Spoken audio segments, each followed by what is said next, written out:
భావిస్తా ఉన్నారు కాబట్టి చంద్రబాబు లాంటి 75 ఏళ్ల వయసు 75 ఏళ్ల వయసు మళ్ళిన నాయకుడు ఆ చంద్రబాబు నాయుడు గారు ఒంటరిగా పోటీ చేసే ధైర్యం లేక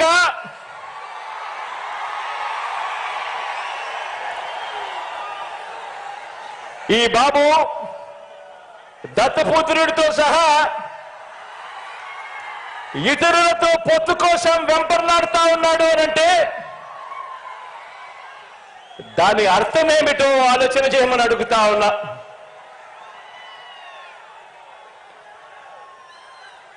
ఈ చంద్రబాబుకు తాను ఫలానా మంచి పని చేశానని కానీ తాను ఫలానా మంచి స్కీమును తెచ్చానని కానీ చెప్పలేక మళ్ళీ కొత్త వాగ్దానాలతో గారడీ చేయాలని చూస్తున్నాడు అని అంటే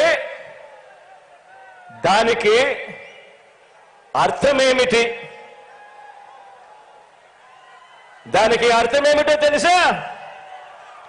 దానికి అర్థం ప్రజల్లో వారు లేరు అని. దానికి అర్థం వాళ్ళు ప్రజల్లో లేరని, చివరికి 2019లో వచ్చినన్ని ఆ 23 స్థానాలు కూడా వాళ్లకు రావని.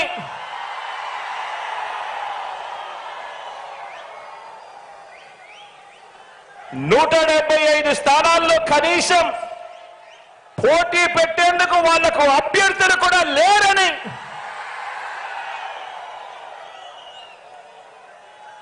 మరో వంక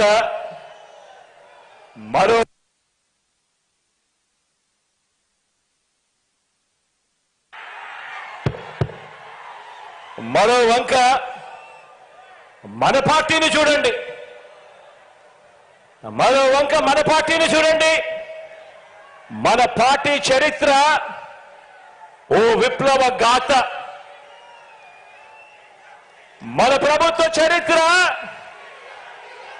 ఇంటింటి విజయ గాథ. మన భవిష్యత్ సామాజిక వర్గాల ఇంద్రధనస్సు. మనది వయసుతో పాటు మనసు, భవిష్యత్తు ఉన్న పార్టీ మనది. గడిచిన 56 నెలల పాలనలో అన్ని రంగాల్లోనూ చిత్తశుద్ధితో సంక్షేమము, అభివృద్ధి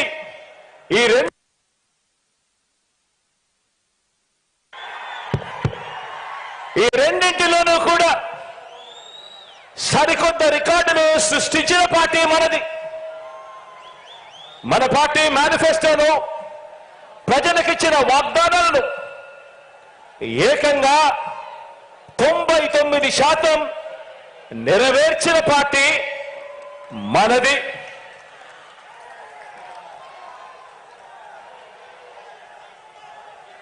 ఇవాళ నేను గర్వంగా కూడా చెప్తా ఉన్నా, మీ బిడ్డగా చెప్తా ఉన్నాను, మీ అన్నగా చెప్తా ఉన్నాను, మీ తమ్ముడిగా చెప్తా ఉన్నాను, గర్వంగా కూడా చెప్తా ఉన్నాను.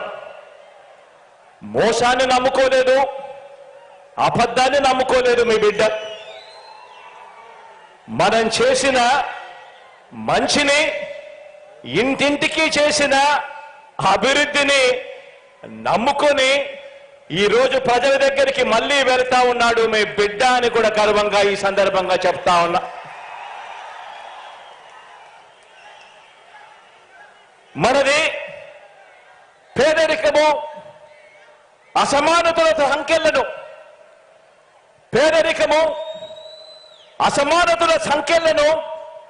బద్దలు కొట్టి ప్రతి పేద కుటుంబానికి మంచి చేస్తూ 21వ శతాబ్దంలోకి ఆ పేదలందరినీ కూడా నడిపిస్తా ఉన్న మనసున్న బాధ్యత గల ప్రభుత్వం మనది అని చెప్పడానికి కూడా ఈ సందర్భంగా గర్వపడతా ఉన్నా.